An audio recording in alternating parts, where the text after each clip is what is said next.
സംഖ്യാപുസ്തകം 21 അധ്യായം. ഇസ്രായേൽ അധാര്യം വഴിയായി വരുന്നു എന്ന് തെക്കേദേശത്ത് വസിച്ചിരുന്ന കനാന്യനായ അരാധരാജാവ് കേട്ടപ്പോൾ അവൻ ഇസ്രായേലിനോട് യുദ്ധം തുടങ്ങി ചിലരെ പിടിച്ചുകൊണ്ടുപോയി. അപ്പോൾ ഇസ്രായേൽ യഹോവയ്ക്ക് ഒരു നേർച്ച നേർന്നു, ഈ ജനത്തെ നീ എൻ്റെ കയ്യിൽ ഏൽപ്പിച്ചാൽ ഞാൻ അവരുടെ പട്ടണങ്ങൾ ശപഥാർപ്പിതമായി നശിപ്പിക്കും എന്ന് പറഞ്ഞു.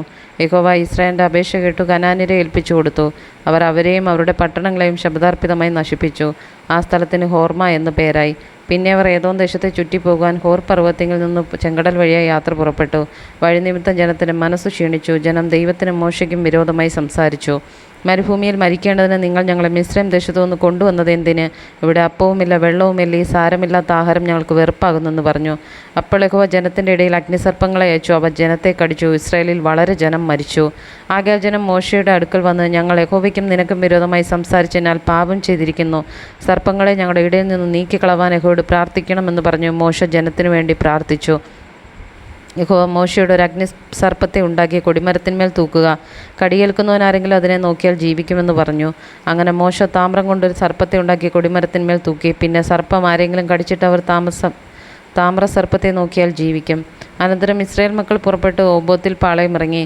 ഓബോത്തിൽ നിന്ന് യാത്ര പുറപ്പെട്ട് സൂര്യോദയത്തിന് നേരെ മോബാബിൻ്റെ കിഴക്കുള്ള മരുഭൂമിയിൽ ഇയ്യെ അബാരീമിൽ പാളയമിറങ്ങി. അവിടെ നിന്ന് പുറപ്പെട്ട് സാരൂത് താഴ്വരയിൽ പാളയമിറങ്ങി. അവിടെ നിന്ന് പുറപ്പെട്ട് അമോര്യരുടെ ദേശത്തു നിന്ന് ഉത്ഭവിച്ച് മരുഭൂമിയിൽ കൂടി ഒഴുകുന്ന അർണോൻ തോട്ടിനക്കരെ പാളയമിറങ്ങി. അർണോൻ മോബാബിനും അമോര്യർക്കും മധ്യേ മോബാബിനുള്ള അതിറാകുന്നു. അതുകൊണ്ട് സൂഫയിലെ വാഹേബും അർണോൻ താഴ്വരകളും ആരിൻ്റെ നിവാസത്തോളം നീണ്ടു. മോബാബിൻ്റെ അതിരോട് ചാഞ്ഞിരിക്കുന്ന താഴ്വര ചെരുവ് എന്നിങ്ങനെ യഹോവയുടെ യുദ്ധപുസ്തകത്തിൽ പറഞ്ഞിരിക്കുന്നു. അവിടെ നിന്ന് അവർ ബേരിലേക്ക് പോയി. യഹോവ മോശയോട് ജനത്തെ ഒന്നിച്ചു കൂട്ടുക, ഞാൻ അവർക്ക് വെള്ളം കൊടുക്കുമെന്ന് കൽപ്പിച്ച കിണർ അതുതന്നെ. ആ സമയത്ത് ഇസ്രായേൽ കിണറെ പൊങ്ങിവ അതിന് പാടുവിൻ. പ്രഭുക്കന്മാർ കുഴിച്ച കിണർ, ജനശ്രേഷ്ഠാക്കന്മാർ ചെങ്കോൽ കൊണ്ടും തങ്ങളുടെ ദണ്ടുകൾ കൊണ്ടും കുത്തിയ കിണർ എന്നുള്ള പാട്ടുപാടി. പിന്നെ അവർ മരുഭൂമിയിൽ നിന്ന് മർധാനയ്ക്കും മർധാനയിൽ നിന്ന് നഹലിയേലിനും നഹലിയേലിൽ നിന്ന് ബാമൂത്തിൽ നിന്ന് മോബാവിൻ്റെ പ്രദേശത്തുള്ള താഴ്വരയിലേക്കും മരുഭൂമിക്കെതിരെയുള്ള പിസ്ക മുകളിലേക്കും യാത്ര ചെയ്തു. അവിടെ നിന്ന് ഇസ്രായേൽ അമോര്യരുടെ രാജാവായ സീഹോൻ്റെ അടുക്കൽ ദൂതന്മാരെ അയച്ചു. ഞാൻ നിൻ്റെ ദേശത്തുകൂടി കടന്നുവാൻ അനുവദിക്കണമേ. ഞങ്ങൾ വയലിലെങ്കിലും മുന്തിരിത്തോട്ടത്തിലെങ്കിലും കയറുകയില്ല, കിണറ്റിലെ വെള്ളം കുടിക്കുകയുമില്ല. ഞങ്ങൾ നിൻ്റെ അതിർ കഴിയും വരെ രാജപാതയിൽ കൂടി തന്നെ പൊയ്ക്കൊള്ളാമെന്ന് പറയിച്ചു. എന്നാൽ സീഹോൻ തൻ്റെ ദേശത്തുകൂടി ഇസ്രായേൽ കടന്നുവാൻ സമ്മതിക്കാതെ തൻ്റെ ജനത്തെയെല്ലാം ഒന്നിച്ചുകൂട്ടി ഇസ്രായേലിൻ്റെ നേരെ മരുഭൂമിയിലേക്ക് പുറപ്പെട്ടു. അവൻ യാഹാസിൽ വന്ന് ഇസ്രായേലിനോട് യുദ്ധം ചെയ്തു. ഇസ്രായേൽ അവനെ വാളിൻ്റെ വായ്ത്തല കൊണ്ട് വെട്ടി. അർണോൻ മുതൽ യാബോക്ക് വരെയും അമ്മോന്യരുടെ അതിർ വരെയുമുള്ള അവൻ്റെ ദേശത്തെ കൈവശമാക്കി. അമ്മോന്യരുടെ അതിരോ ഉറപ്പുള്ളതായിരുന്നു. ഈ പട്ടണങ്ങളെല്ലാം ഇസ്രായേൽ പിടിച്ചു. അങ്ങനെ ഇസ്രായേൽ അമോര്യരുടെ എല്ലാ പട്ടണങ്ങളും കുടിപാർത്തു, ഹെശ്ബോനിലും അതിൻ്റെ സകല ഗ്രാമങ്ങളിലും തന്നെ. ഹെശ്ബോൻ അമോര്യരുടെ രാജാവായ സീഹോൻ്റെ നഗരമായിരുന്നു. അവൻ മുമ്പിലത്തെ മോബാബ് രാജാവിനോട് പടയെടുത്തു. അർണോൻ വരെയുള്ള അവൻ്റെ ദേശമൊക്കെ അവൻ്റെ കയ്യിൽ നിന്ന് പിടിച്ചിരുന്നു.